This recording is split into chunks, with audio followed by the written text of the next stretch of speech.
40 años de democracia, memorias y presente. Ese ciclo fue creado por el Laboratorio de Antropología Aplicada de Aflaxo. En este ciclo vamos a presentar distintos episodios que marcaron nuestro retorno a la democracia y su desarrollo estos últimos 40 años. Bueno, en este episodio vamos a tratar de lo que fue la llamada crisis del año 2001. Obviamente vamos a empezar un poquitín antes, porque esa crisis se fue gestando un poco antes y fue a la vez una crisis económica, la que recordamos en general, pero también una crisis política. Hoy tenemos a dos invitados que les va a presentar Máximo. Bueno, nos acompañan Horacio Jaunarena, aquí a mi izquierda, que fue ministro de Defensa en varias ocasiones, del doctor Raúl Alfonsín, después del presidente de la Rúa y también del presidente Dualde, posteriormente. Y Ramón Puerta, que fue gobernador de Misiones también en dos ocasiones y fue presidente, además de haber sido diputado, senador en la Cámara, fue presidente en aquel periodo, en el 2001, por un breve periodo. Así que estamos con pedazos de historia de alguna manera que nos interesa recuperar justamente sus recuerdos de esos días, ¿no? De esos años. Parece que fue ayer, pero en realidad fue hace bastante tiempo ya. Sí. No, a ver, un poco la dinámica que queríamos charlar con Natalia es eso. ¿Qué recuerdan, ¿no? Rápidamente cuando se les viene a la mente el 2001, ¿no? Yo estaba pensando cuando me invitaron que qué oportuno es este recuerdo, porque la crisis del 2001 está profundamente ligada con la crisis de la convertibilidad. Uh-huh. Y ahora que estamos hablando tanto de la convertibilidad del dólar como la moneda salvadora, podemos recordar entonces qué nos pasó y por qué nos pasó. Uh-huh. Y quizá con eso, recobrando la memoria, podamos tomar las precauciones y darnos cuenta de las ventajas y los inconvenientes que tiene eso. Así que yo vinculo mucho la crisis política que vivimos en ese tiempo con... No fue lo único, pero la crisis del dólar tuvo mucho que ver. Uh-huh. Y había que ver entonces por qué se produce esa crisis del dólar. Y entonces nos vamos a dar cuenta cuáles son las limitaciones que tiene esta panacea de volver al dólar peso. Claro, eso quiero recordar. Primero, lo que me parece interesante del proceso un poco pre-2001 es que la Argentina, dentro de todo, a partir de ese momento, especialmente post-94, que es el episodio precedente que tratamos sobre el Pacto de Olivos, empieza a tener una vida democrática interesante, ¿no? O sea, que se afianzan los procesos electorales, se instalan como, digamos, algo habitual en la vida social. Y sin embargo está ese miedo constante de la hiperinflación, ¿no? Que queda en la memoria en todos los años 90 e inicio de los 2000.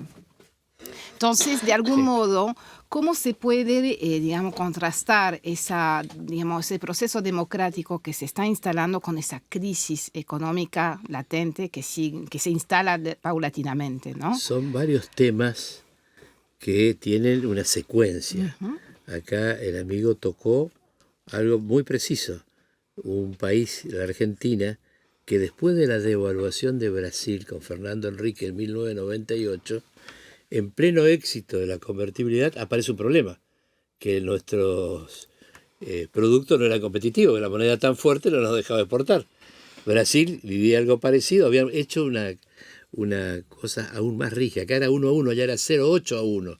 Pero Fernando Henrique devalúa, el presidente Menem no le copia y sigue la rigidez de un modelo que estalla, como lo mencionó Jaunarena recién, en finales del 2001. Ahora, también hay que analizar que ese modelo de convertibilidad resolvió algo espantoso, la hiper del 89 de Alfonsín y del 90 de Menem. Dos hiper. Claro. Que parecía... yo en política tengo 51 años ininterrumpidos, salvo la dictadura durísima que duró 7 años, donde para hacer política había que tener mucho cuidado porque podías terminar preso por hacer política.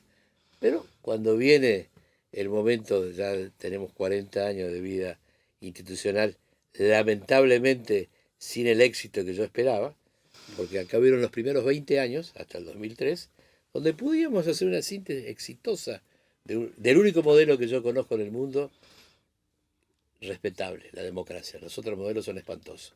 Entonces la democracia necesita de partidos políticos. Y los partidos políticos necesitan de políticos. Y hoy la gente odia la política porque generaliza todos los problemas en una palabra que es muy injusta. Porque yo puedo estar en contra de una cuestión política, de un partido político, porque tengo la visión diferente, pero no de todos. Las generaciones son espantosas. El modelo mediático argentino es muy deficitario, pero no voy a decir todos los periodistas son un desastre, no. La mayoría recibe una pauta, pero hay una minoría digna, como hoy estamos viviendo este programa, que no lo recibe. Entonces, me interesa mucho evaluar estos 40 años de democracia, porque tenemos ejemplos bien claros de logros y de fracaso. Cuando Argentina no devaluó en el 98, se vio venir algo que el presidente de la Rúa, a quien respeto muchísimo, fue un hombre intelectualmente bien preparado, que fue quedando solo. Se le va el vicepresidente a los 8 meses, de un partido aliado, importante, era la segunda fuerza. Se le va. Cuando ganamos, yo soy peronista, he sido electo senador en el 2001, y mi adversario era Lozada, el presidente del Senado, hasta ese momento radical, de mi mismo pueblo, vivía en la vereda enfrente. Bueno, entonces vivía. Entonces, ¿qué ocurre? Todo eso fue haciendo un cóctel, más lo que planteó muy bien Jaun Arena. No daba más. Terminar con el corralito, algo espantoso. La gente que caminaba para pedir que se vayan todos, no lo hacían solo porque podía haber hambre en algunos lugares, no digo que no, sino porque querían retirar lo que era suyo. Llegaban a la fiesta y no podía retirar más que 200 pesos, creo que era la cosa. Entonces, acá hay que hacer una evaluación integral, porque hoy Argentina vive un momento mucho más grave que el 2001, porque en el 2001 teníamos partidos políticos todavía, había partidos políticos. A mí me tocó manejar la primera asamblea legislativa. Yo con 2 llamadas telefónicas sabía cuántos votos podía tener el candidato a hacer el interreño que da la asamblea. Había un partido, el radicalismo, manejado por Alfonsín, y un peronismo manejado por 2, Menem de un lado y Duhalde del otro. Entonces, con 2 llamadas me alcanzó. En la otra crisis ya había que hacer algunas llamadas más, y eso ya no la hice yo, la hizo Duhalde. Que fue un buen momento de transición, donde acá hay un amigo que colaboró para que la Argentina salga de esa situación. Yo me pregunto hoy, ante este vacío de vida política, ¿cómo encarrilamos esta Argentina? No es nada fácil, ¿eh? No, yo creo que vos marcaste algunos puntos esenciales. En primer lugar, había 2 partidos políticos con conducción, cosa que en este momento... Conducción democrática, además. Exacto, cosa que en este momento no está tan claro. En segundo lugar, esa conducción de partidos políticos también disciplinaba a los partidos políticos. Hay un hecho en la democracia nuevo, que es el tema de las redes sociales. Las redes sociales de alguna manera tienden a que la gente se autonomice. Entonces las conducciones son más complejas, porque cada uno se siente protagonista. En aquel tiempo, la disciplina que podían imponer Duhalde en el peronismo, Alfonsín en el radicalismo, permitió que en economía se tomaran unas medidas que en ese momento fueron muy duras, pero que eran necesarias, y que si no hubiera habido la conducción política que había, iba a ser muy difícil. En este momento tenemos una situación, como vos decís, dificilísima desde el punto de vista económico, y tenemos una cierta indisciplina, una falta de disciplina como para cambiar el modelo. Por otra parte, hay otro elemento que complica más la situación. La crisis es de tal envergadura que necesita un tiempo de gradualismo para ir solucionándola. Y la sociedad no sé si aguanta ese gradualismo por la crisis que misma, con 40 a nivel de pobreza y desocupación, no sé cuánto tiempo se puede llevar adelante una política gradualista. Con otro inconveniente, no sé si vos estás de acuerdo, la elección cada 2 años provoca que las políticas sean de corto plazo, porque un gobierno que surge electo en diciembre de este año tiene 1 año para hacer política y después está en campaña, porque si no gana la de medio término no puede gobernar. Entonces es muy difícil que vos lances un programa de mediano plazo cuando tenés una barrera a los 2 años. que si la perdés no tenés gobernabilidad después. Entonces yo creo que realmente las elecciones cada 2 años complican mucho la solución del problema. Me voy a sumar, totalmente de acuerdo, ¿eh? El periodo de 4 años con elecciones simultáneas en todos los niveles era lo ideal. Dio mejores resultados. Cada 4 años elegías todo. Este tema porque planteó muy bien, tenés 1 año nomás, porque después empiezan las elecciones que se adelantan en lo municipal, en lo provincial, en lo nacional. Es espantoso. La realidad es que hay muy poco tiempo para tomar decisiones. Agregale que no tenés partidos políticos fuertes que funcionen, es difícil. Por eso dije, esta crisis es mucho más difícil de resolver que la del 2001. Totalmente. Sí. Mucho más difícil. Y ahí voy a agregar algo más, porque la señora dijo que en el 94, la democracia con la reforma... Yo fui constituyente, creo que usted también, ¿no? No. Bueno, pero a mí me tocó ser constituyente en Santa Fe y en Paraná, funcionaba ahí. Y voté a conciencia 2 o 3 reformas que ahora me arrepiento. La primera de todas es la reelección. Dije, bueno, los gobiernos de 6 años, veníamos con la tristeza que Alfonsín tuvo que irse 6 meses antes, los gobiernos anteriores, por golpe de Estado, Ilia, Frondizi, bueno, por distintas razones, tampoco. Y bueno, la gran democracia del mundo, Estados Unidos, 4, y si anda bien 4 más, me parecía sensato. Pero el análisis a priori es una cosa. Ahora, el diario del lunes, ya con el diario del lunes, no anduvo la reforma. No fue buena, porque ¿sabe lo que pasa?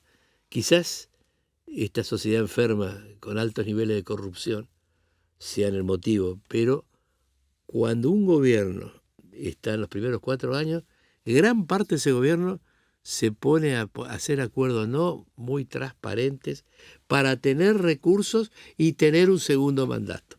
Esto lo escuché. No puedo dar ciencia firme, pero observo que los niveles de corrupción aumentaron.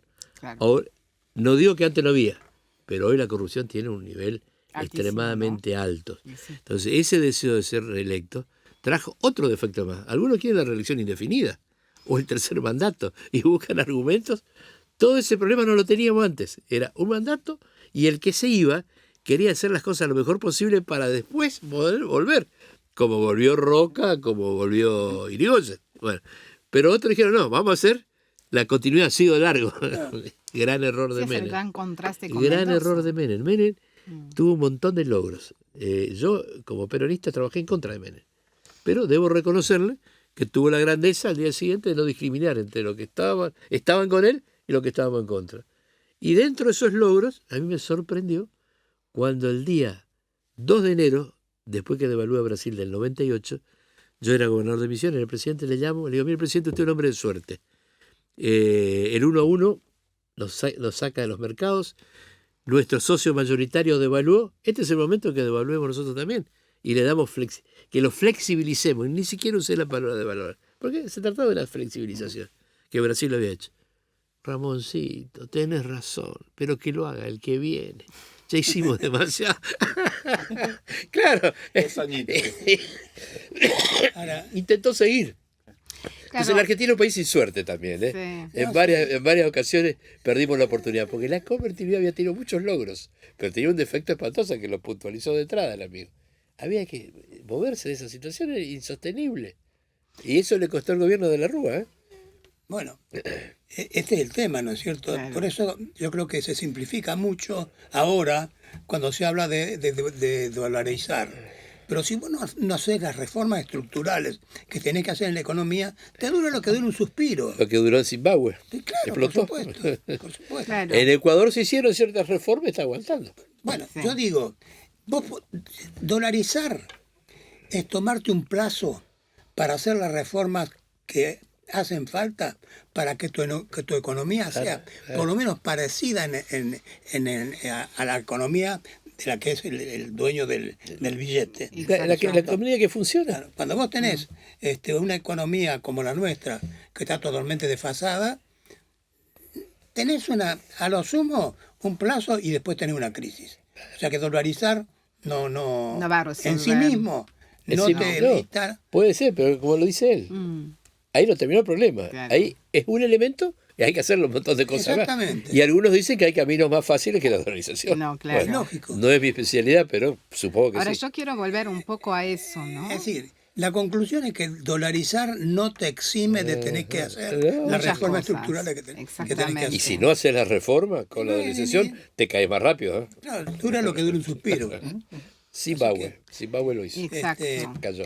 Ahora, un tema interesante que vale la pena aportarlo acá a la mesa, y lo digo porque yo lo viví de cerca, porque era ministro con Dualde y fui ministro de la Rúa de Defensa. En la crisis profunda que tuvimos en el 2000 con la caída de la Rúa, en otros tiempos las Fuerzas Armadas habían sido un problema. En este tiempo contribuyeron a la solución.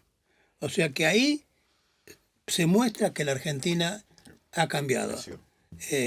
Nosotros teníamos en ese momento un nivel de pobreza terrible en el interior y había una enorme dificultad para llevar los alimentos Claro, me a la gente que estaba recuerdo. necesitada porque los asaltaban por el camino. Claro. Y la única solución era que llevarlo con los elementos militares. Exactamente, Y así, me recuerdo o sea perfectamente que ahí eso. contribuyeron a solucionar el problema y no a crear otro que hubiera pasado. Te voy a Claro. agregar algo que potencia lo que estás diciendo.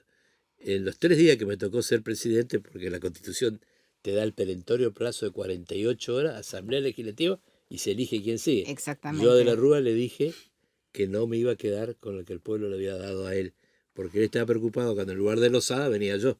Le digo, yo no vengo a quedarme con su puesto de presidente. Cuente conmigo, soy opositor, pero la mayoría de las cosas que usted plantea hay que hacerlas.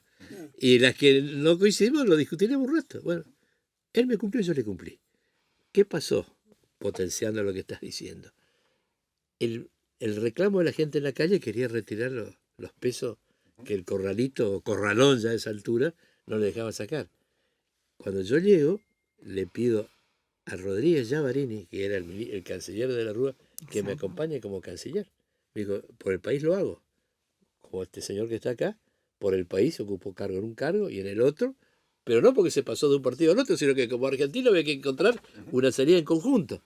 Rodríguez Llavarini consigue que los organismos internacionales liberen tanto el LECOP como las reservas en el Banco Central para cargar los cajeros y poder levantar el corralón. Y lo hicimos. Pero ¿sabe cuál era el problema? Que no había quien custodie los camiones de caudales, que es lo que él está mencionando de la comida. A mí me pasó con el dinero. ¿Sabe quién custodió? El ejército. Yo le hablé, Brizzoni era el comandante jefe. Claro. Sí. A Brizzoni, y Brizzoni me dijo, lo voy a hacer por el país. La ley no le permitía, ¿eh? No. Y lo hizo, cargamos los cajeros y la calle se tranquilizó. Volvió a haber lío una semana después cuando Rodríguez A intentó hacer una nueva moneda, el argentino. Y ahí un error técnico, que un nuevo billete no se hace en una semana. Entonces a la semana volvió a tener el mismo problema que había tenido de la Rúa cuando los cajeros no te daban... Sí. Bueno, conclusión, el ejército fue parte de la solución. Exactamente. Y hay que destacar esto, porque hay toda una visión que por ahí remonta a los 70, que no tiene nada que ver con lo que No, hoy claro. vivimos. Lo quería potenciar. Sí, en Sí, otro sí. momento hubiera sido un golpe. ¿Ah? Y Así sí, fue. Y exactamente. acá no hubo golpes, funcionaron No, las instituciones, No, no. funcionaron los partidos. Sí. no. Y después Pero, hubo un gobierno de concertación, el de Sí. Dualde con Alfonsín. Es Con importante este recuerdo porque demuestra que cuando no hay partidos políticos, los partidos políticos están en crisis, las soluciones son mucho más difíciles. Y en democracia yo no conozco éxito sin partidos políticos. Claro.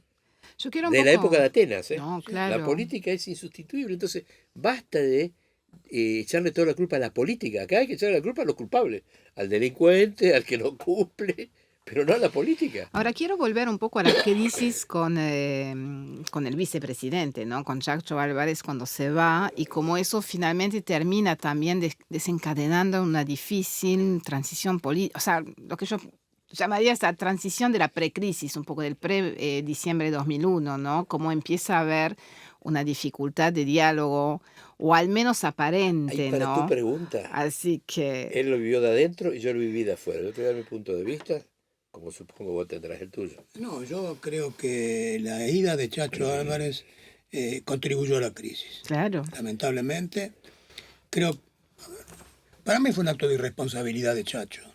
Totalmente. Lo digo claramente. Lamentablemente, ¿no es No, cierto? claro. Muchas veces en política el análisis del corto plazo hace que se tomen decisiones O del pequeño equivocadas, ¿no? círculo que estuvo Exactamente. conversando. El Hotel Castelar. Y sí, yo creo que fue un golpe duro.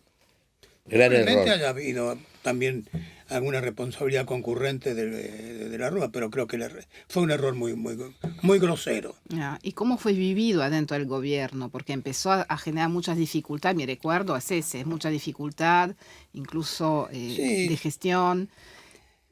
Yo tenía una idea, la decía un poco en broma, pero yo decía que con el tema de la convertibilidad, estábamos viviendo, a ver, como si una familia tradicional de Salta encuentra que su hija soltera de 17 años está embarazada. Pero nadie, y todos se comportan como si no estuviera embarazada. Entonces la panza se va hinchando, pero todos miran para otro lado y no asumen la situación. Y la verdad es que la crisis de la convertibilidad, y tiene que ver con lo que decías vos, era crónica de una muerte anunciada, estaba seguro que se iba a producir, Había que precisar. porque no se tomaban las medidas que tenían que tomarse, y a lo mejor no había espacio político, porque también hay que pensar ahora qué respaldo político vas a tener que tener para hacer las medidas que hay que hacer económicamente, ¿no es cierto? Tan es así como decís, que De la Rúa gana diciendo que iba a mantener la convertibilidad. Exactamente. Y me Duhalde recuerdo. pierde diciendo que iba a devaluar. Exacto. Claro. Esa es la Me realidad. recuerdo la Exactamente. campaña. Es así. Exactamente. Pero nadie se animaba a decir que Lo que había que cosa salía la del chica problema. estaba embarazada. Ah, sí, sí. Que el problema ya estaba. Cuando devaluó, el problema ya estaba antes. Yo tardé en darme cuenta, por ejemplo. A mí hubo un gobernador, que no voy a dar el nombre, en el 95 me dijo, Ramón, acá hay que flexibilizar porque va muy bien, pero esto se acaba. Claro. Y hubo otro que me dijo, no, un economista, me dice, no, esto sigue para siempre. Me dice, fíjate en Alemania, dice, cuando el plan Marshall, el franco, el marco alemán, estaba 5.40 con el dólar. Nunca se devaluó y ahora está 2.70 creo que estaba en ese momento. Le digo, sí, pero estás hablando de Alemania.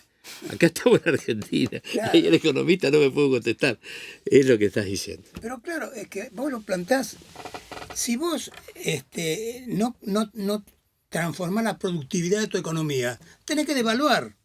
Si no devaluás, ¿qué es la devaluación? La devaluación es concretar la falta de competitividad de tu economía. Entonces, cuando vos no devaluás y te mantenés, finalmente tenés crisis. Así es. No, lo de Chacho fue un acto irresponsable. También hubo mezquindad dentro del propio partido oficialista y también hubo aspiraciones en el campo de la oposición, donde estaba yo. Entonces se juntaron muchos factores. Una crisis no es un solo factor. No, claro. Pero con el corralito y después el corralón estalló algo que se fue generando Claro. en mucho tiempo. Y yo creo que, volviendo al tema, las medidas que había que tomar para transformar la economía y hacer una economía productiva, había dificultades políticas para implementarlas. Incluso dentro del propio partido. Porque cuando López Murphy toma el ministerio... 15 días se tuvo que ir. Se tuvo 15 días, pero por los propios Sí. problemas del partido. Bueno, hablando con otros economistas, muchos me dicen cuando el plan austral iba dando éxito, había que tomar decisiones políticas antipáticas para sostenerlo. No, claro. Y Alfonsín no las tomó. Menem, ante un problema parecido, las tomó. Y eso le permitió una proyección de... Ahora, la política es dinámica. No te podés quedar con que ya tenés el resultado. Claro. Por eso yo estoy tan preocupado con lo que hoy vivimos. Y me preocupa enormemente. Claro, porque en el fondo Yo no todos veo la están de salida acuerdo, ¿no? institucional. Todo el mundo está de acuerdo que, digamos, en ese momento, en el 98, ya había muchos problemas. Yo me acuerdo, la campaña de Duhalde estaba realmente fundada porque también, digamos, teníamos una provincia de Buenos Aires que empezaba a entrar en una crisis seria con necesidad de emitir un bono que se trató por todos los medios que sea que no aparezca como un bono Casi de todas las provincia. provincias tenían bonos. Yo Exacto, no lo hice, pero sí, la mayoría sí. lo tenía. Y entonces, ¿por qué creen que finalmente la política en general no logra acuerdos cuando hay que tomar esas decisiones finalmente en términos colectivos? Porque no hay posibilidad de ¿Querés que salir te de dé mi reunión. punto de vista? Por Porque el favor. sistema mediático argentino es espantoso. No analiza en función del país, sino del rating. Entonces, hoy el rating vende castigar a la política. Hoy el rating vende no al ajuste. ¿Y la política? Y la política está hecha pelota. Y, Entonces, si no le encontrás la salida a las dos cosas, no vas a tener la solución. Porque en el 98, 99, yo me recuerdo, ya era el debate. Dualde, yo creo que la campaña de Dualde fue muy valiente en el sentido que presentó al menos una visión, me parece, Sí, pero perdió. un poco más realista, perdió. claro. Entonces es un poco eso que les pide un poco analizar finalmente esa incapacidad de la política, decir, bueno, más allá del rating, más allá de la prensa, tomemos esas decisiones, las trabajamos comúnmente para ver cómo Y a mí me enseñaron de chico que finalmente, el periodismo era el cuarto poder, claro. es el primero. Y esto hay que entenderlo y encontrar la salida. Yo no la tengo, pero lo planteo acá porque estoy en un programa que permite decir estas cosas. Por eso valoro esta invitación, valoro estar sentado frente a quien estoy, pero si no le encontramos un mecanismo a esto, cada vez vamos a estar peor, ¿eh? y, ¿sabes qué? Si no dejas de vivir en el puro presente, porque el problema es que estás viviendo el puro presente. Y si vivís el puro presente no tenés construcción de futuro. Y no. Y bueno, y tiene que ver con lo que hablábamos hace un rato, con las elecciones a 2 años, con el cortoplacismo, con la especulación de corto plazo, y también por la falta de grandeza. La verdad que no, falta grandeza. Claro, porque yo me acuerdo de esa crisis tremenda. Voy a decir una inconveniencia. Una vez estaba en un programa en una mesa con un militar muy destacado, muy importante, y me decía, ¿sabe lo que pasa? Yo ya no era ministro, me dice, ¿sabe lo que pasa? Me dice, discúlpeme, no se enoje, pero la mediocridad de la clase política. Y yo le digo, sí, le digo, mire, sobre todo se da cuenta uno de la mediocridad de la clase política cuando ve una clase dirigente empresarial notable, una clase sindical notable, una clase religiosa notable. Entonces, claro. Todo genio menos. No, es así. Y acá en Argentina tenemos varios pecados. Es triste que siempre caemos en los problemas, pero bueno, es lo que hay que resolver. En Argentina al contratista del Estado le llaman empresario. El contratista del Estado no es empresario. Es parte de un Estado que necesita a veces y muchas veces no de ese servicio, pero que de parte del supuesto empresario hay rentabilidad. Del Estado no. El empresario, verdadero empresario, es el que tiene que entender qué pide el mercado, cómo se llega a ese mercado con eficiencia, cómo producís, cómo comercializás. Es otra cosa totalmente distinta a aquellos que han hecho tanta fortuna como contratistas del Estado. Y yo veo que se presentan como empresarios. No lo son. por supuesto. Claro. Pero un poco todo esto.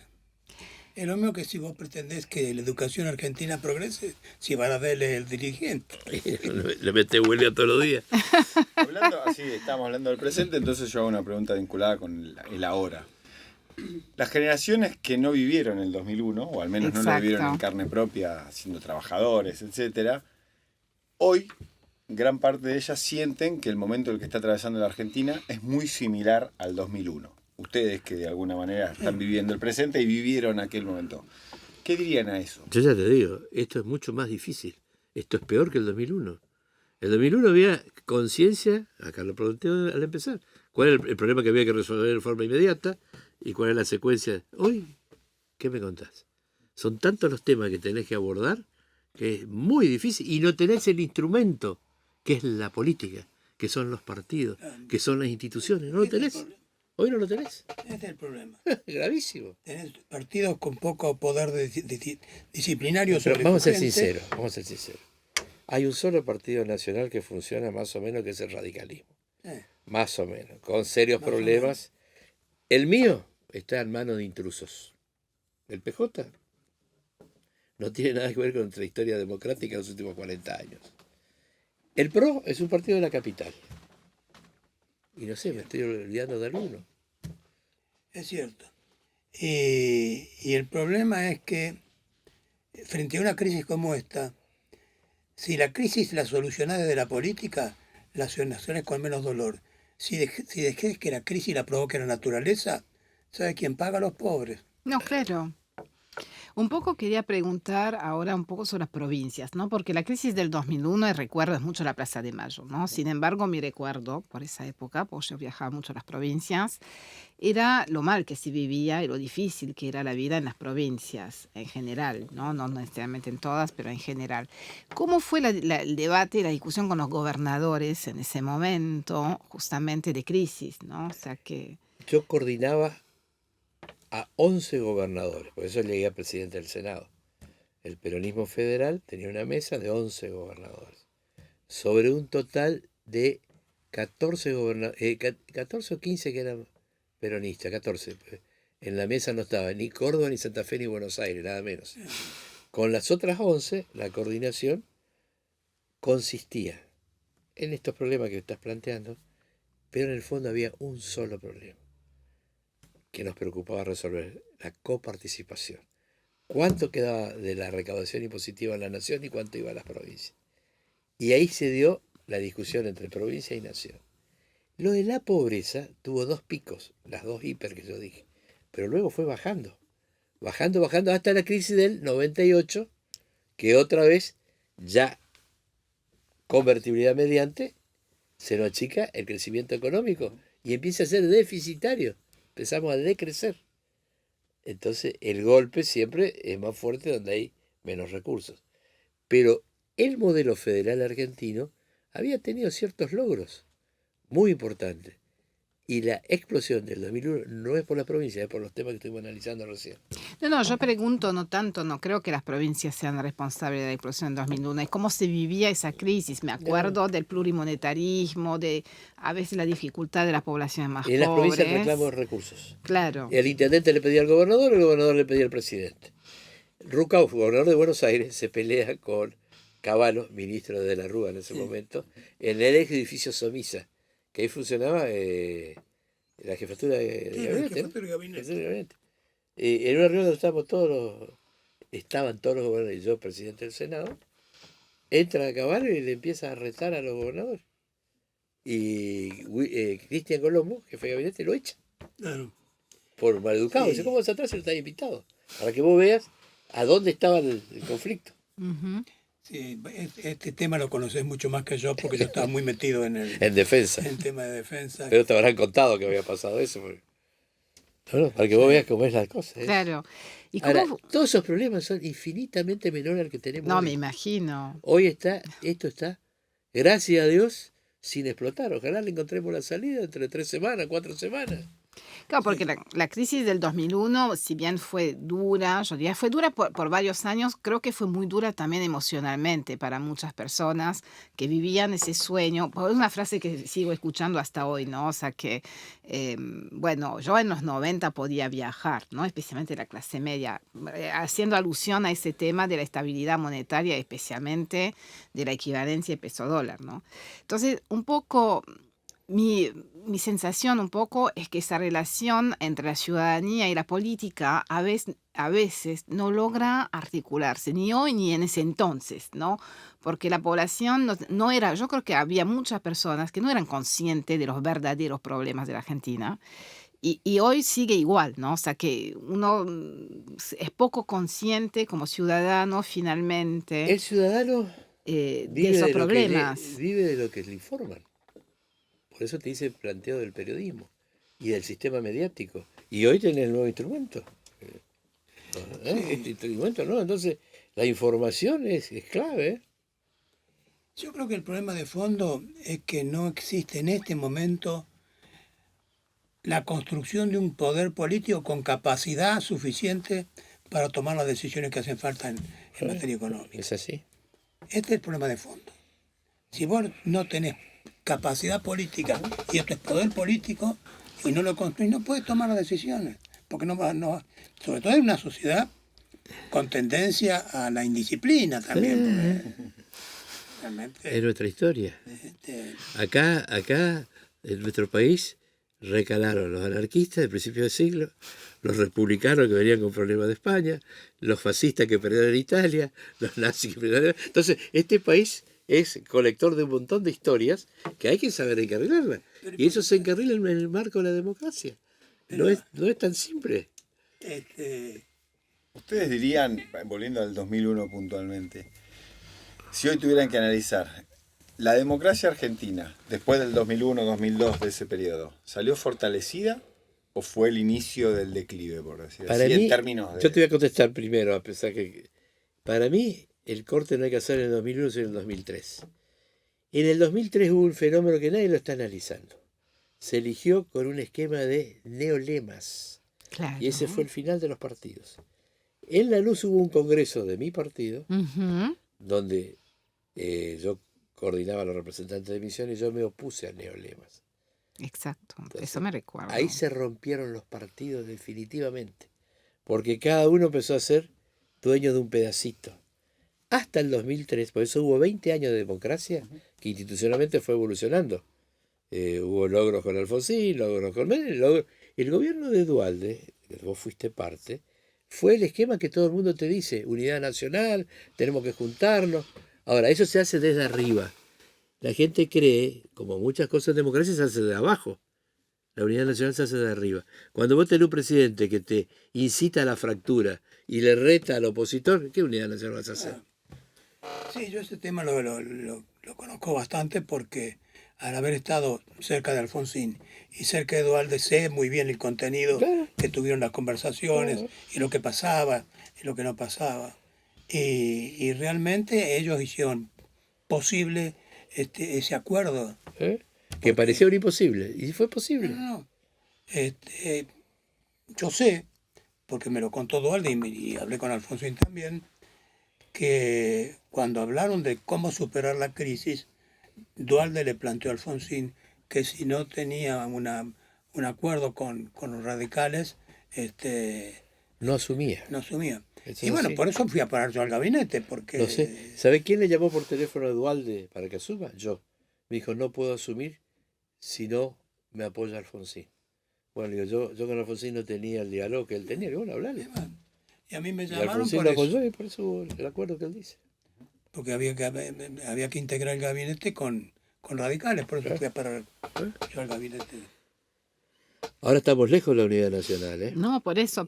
Porque la fractura se empuja desde arriba. Vos de arriba tenés que tener mensajes de conciliación, de entendimiento y de armonía. Exactamente. Insisto, creo que lo principal es construir un poder político que esté en capacidad para tomar las decisiones que hay que tomar. ¿Y ustedes creen que hoy el PJ y el radicalismo podrían El volver? PJ no existe. Sí, el PJ El podría PJ, volver. no, el PJ es el kirchnerismo. Sí. Está, hermano, si nunca más hubo una interna en nuestro Ujú. partido. La señora por ahí dice va a fulano, va a mengano. Bueno, por eso el radicalismo más o menos funciona porque en la mayoría de las provincias está funcionando. Hay otras que dan lástima también, depende del distrito que hay. Pero es un... Ahora, en No. Argentina, sin un partido radical bien estructurado y un partido peronista funcionando, tiene a más de la mitad de la población fuera del sistema.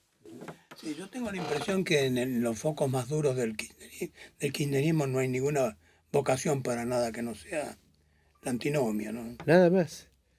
Así es. Y el peronismo hoy, más Hoy el allá peronismo, del kirchnerismo. el peronismo tiene una enorme posibilidad, Ujú. que es hacer lo que hicimos con la renovación en los años, después de la derrota con Alfonsín, el peronismo se reorganiza Por y se eso. reestructura y le pudimos ser muy útil a este país. Hoy tenemos que volver a hacer lo mismo. El peronismo tiene algunas ventajas respecto al radicalismo. Nosotros tomamos decisiones más rápidas, para el bien o para el mal. Entonces ahora tenemos que actuar ya para el mal, ya lo hicieron, no lo hice yo me opuse siempre. Yo no tengo un minuto de kirchnerismo, porque tiene nada que ver con la historia de un peronismo de vanguardia y democrático al que yo suscribo. Entonces, volver a ese camino no nos va a costar mucho, pero no lo estamos haciendo. ¿Y están los actores? Los actores aparecen en forma inmediata. Eso es otra particularidad del peronismo. Mi papá, que era frondincista, siempre me enseñó la diferencia entre el radicalismo y el peronismo. Y los dos tienen virtudes, a veces cruzadas, y defectos también cruzados. Entonces, tenés que tener a los dos para poder armonizar la Argentina. Sí, por supuesto. Yo estoy esperando esa reacción del peronismo. Es mi esperanza. ¿Está bien? Tenés razón, ¿eh? Ojo, acá hay un error de una tercera fuerza que cree que con la extinción del peronismo se resuelve todo. Argentina tiene gente de Boca y gente de River. Y después hay un montón de otros clubes. Vos sos de Racing. Bueno, nosotros somos de Boca, vivimos en el barrio. Ser de Racing es una dura militancia. Claro. Lo más argentino que hay. Así es. Así que, ¿ustedes creen que hay alguna esperanza para cerrar? La esperanza nunca se pierde. Ojalá. Pero hay que ser conscientes de los problemas que tenemos, ¿eh? Sí. Y no echarle la culpa a un sector o a una persona. Acá es un sistema que se tiene que reconstruir. Además, tenés que recordarlo a Dante Alighieri en el Dante.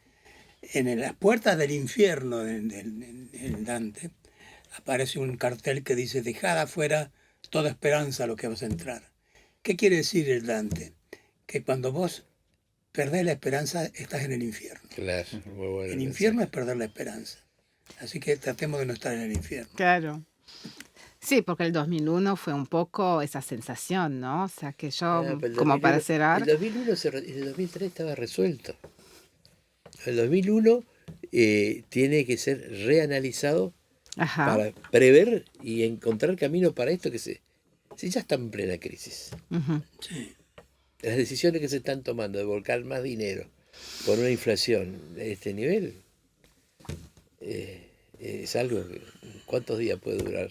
A mí lo de terror, lo que me da terror es las consecuencias que van a tener las cosas que está tomando ahora Claro, hombre. claro. Es una cosa espantosa lo que se va a recibir. Es de una irresponsabilidad total. Claro, a mí me parece interesante que en el 2001, a pesar de toda la crítica que se le puede hacer, yo diría que justamente no se tomaron esas decisiones, porque más me recuerdo a Machinea tomando decisiones terribles sobre los sueldos públicos, que fue un tema tremendo. No fue terrible, ¿eh? O sea, pero fue vivido en la memoria de muchos terribles. Pero ahora le pusieron impuesto a la ganancia a los sueldos. Claro. Lo de Machinea tenía un límite del 13% ante una necesidad fiscal.